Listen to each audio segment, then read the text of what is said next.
bought some cheap 3400 fertilizer, and I say cheap, man, fertilizer has doubled in price from 2 years ago. This is my automatic spreader. That thing's a lifesaver on these fields.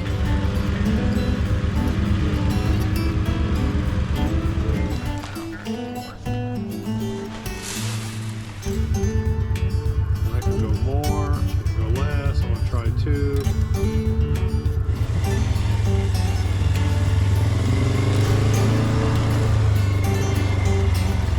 So I'm gonna go over there and I'm gonna put down annual ryegrass. All I care about is roots in the ground right now.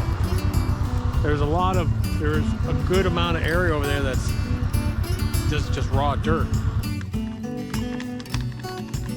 Just about a tablespoon or 2 alive.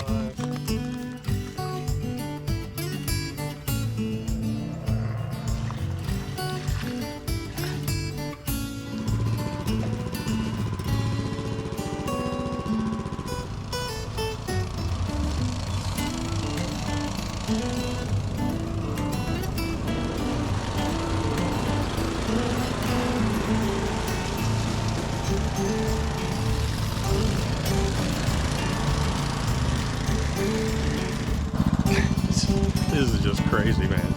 Look at this. These things are just lying everywhere. That is just crazy. Or, unfortunately, someone over there is sighting in a rifle, I guess, so the fat dog's a big pussy. She doesn't like rifles. She's a horrible farm dog.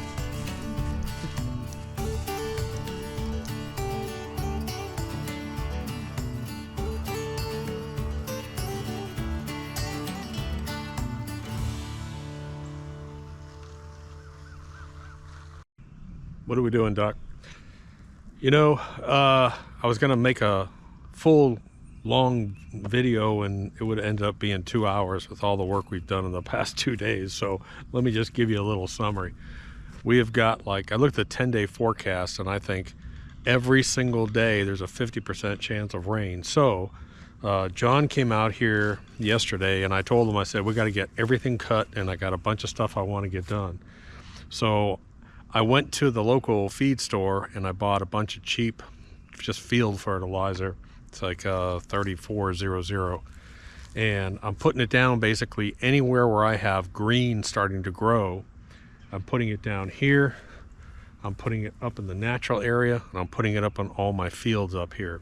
Because right now, for me, I have actively growing clover, I have rye, I have all kinds of stuff that's actively growing, and I want to give it a little bit of a push because I want that stuff to get really thick and really tall so it'll choke out any weeds up here. We have a real problem with Carolina horse nettle and wild Bermuda, but I don't even think I'm going to be able to stop that wild Bermuda. Bermuda is just so aggressive. So I did a real mow video the other day and I cut the back.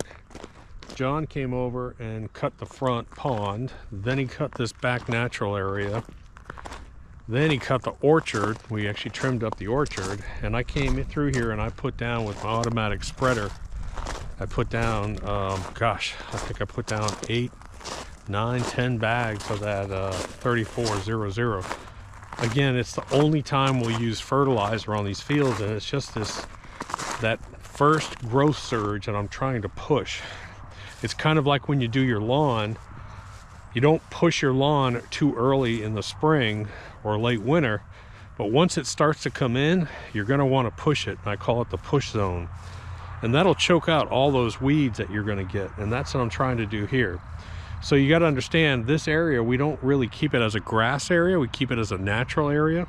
So take a look at it. I got a ton of clover in here.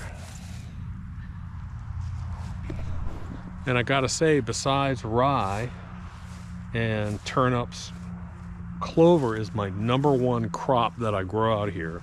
#1, it'll last all winter.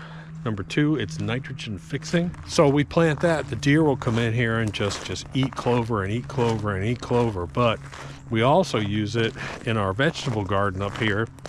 We use it as a natural sort of mulch. We call it a green mulch. We keep a whole garden covered in clover the entire year. This is our, it's starting to rain right now. This is our 7,000 square foot vegetable garden, and last year this thing produced, it had to produce 3,000 pounds of produce. This thing is massive. I think I'm going to scale it back a little bit this year, because last year, or I'm going to plant a little bit more wisely, because we were taking hundreds of pounds of produce up to the goats, and we were feeding the goats after we fed all of our neighbors, anyone who wanted it. We just had a ton of stuff left over. But this is the way we prepped our vegetable garden. I take dirt booster, composted wood chips, we put that down, we till, we cover it up, and we're pretty much ready for our planting. Now I will make some super compost, and if you follow my channel, the super compost we make with dirt booster and black cow compost, and we'll top dress these rows and then we'll just plant into them. But these, I came up here and cut this down, all these turnips and kale. Gosh, that's just crazy. But even like these fields over here, that field was a high potassium field that we couldn't get anything to grow on when we first bought the place, and it is just lush. Look at all the birds. So I'm planting, one of the things we do on this property is we don't allow any raw dirt. We never till the raw dirt anymore. If I see raw dirt, I'll get clover seed, and I'll plant white clover in there. The orchard, we'll see how the orchard does. This is we planted the orchard last year, and we'll see how it comes up, but I'm pretty happy because, I mean, look at all the little buds. These are all peach tree buds here. And then this peach tree, for some reason over here, look at this thing. I don't know. What's funny is there's a tree right here, and this one, for some reason, I don't know why. Look at all the flowers on it. Isn't that crazy?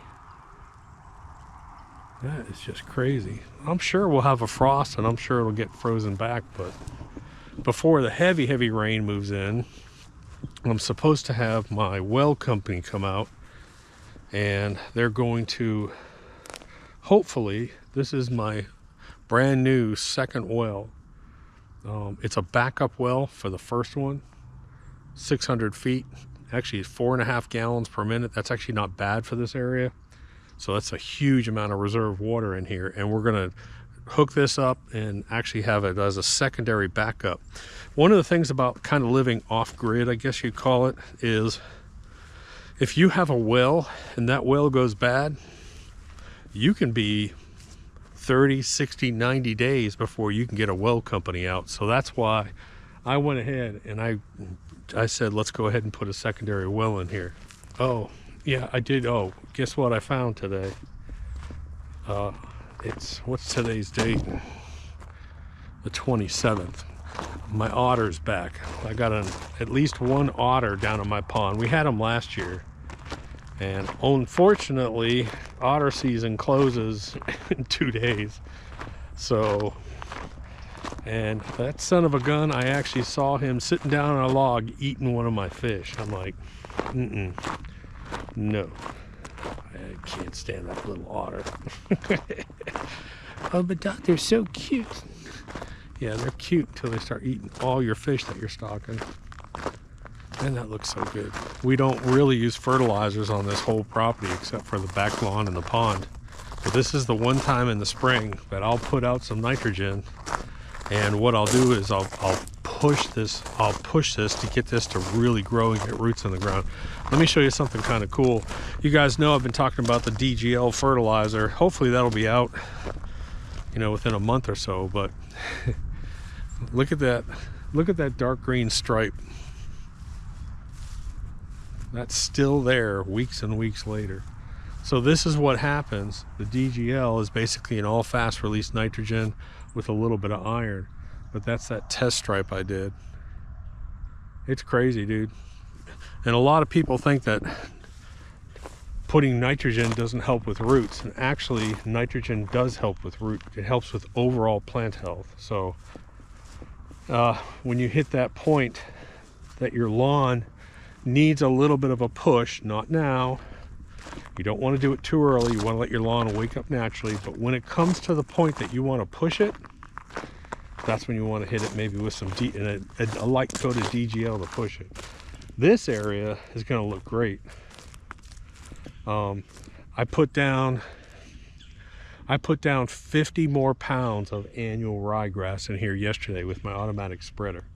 I mean, I just dumped it all down in here. So hopefully this place will just explode with rye. I'll hit it with a little bit of clover too, because this is that nasty clay soil that they actually took all the trees out of, and this was actually woods. Annual ryegrass. That's really looking good.